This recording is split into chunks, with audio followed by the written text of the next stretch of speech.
大家好啊！嚟到咧9點20分啦，咁而家係4月11號啦嚇。咁啊，期指方面咧就開咗出嚟咯噃。咁啊，呢個競價盤開23181咧，咁都係90零點跌幅啦。咁啊，相對咧於呢個外圍嗰個跌幅咧係好溫和啫。琴日升咗好多噶啦，300-400點。所以咧，其實我自己覺得咧係大戶咧係呢度托住嘅市啦。因為點解咧？琴日嚟講佢猝不及防會咁跌咧，幾大托住先。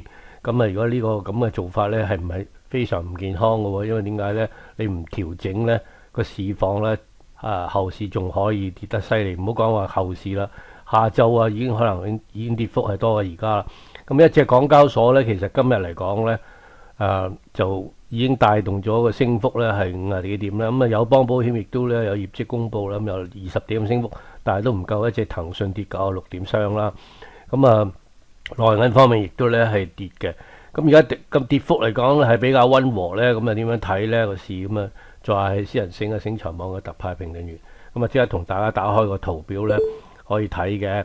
咁啊今日嚟講咧就都係用翻呢一個恆指嘅圖啦，咁啊恆指嘅日線圖。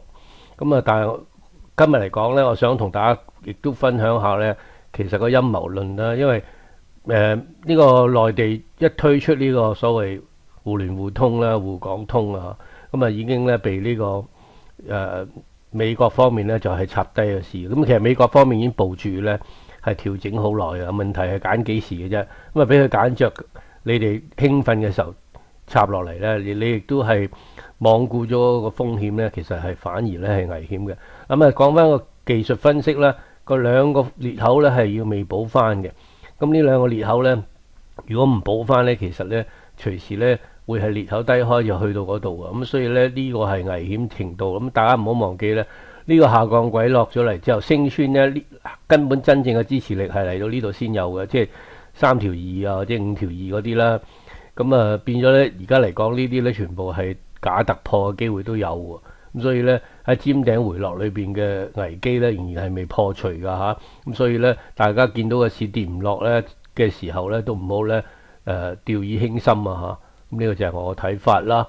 咁啊亦都咧係希望大家咧小心啦。好啦，講到呢度先咯噃。OK，拜拜，聽日再傾。咁下個禮拜日嘞噃。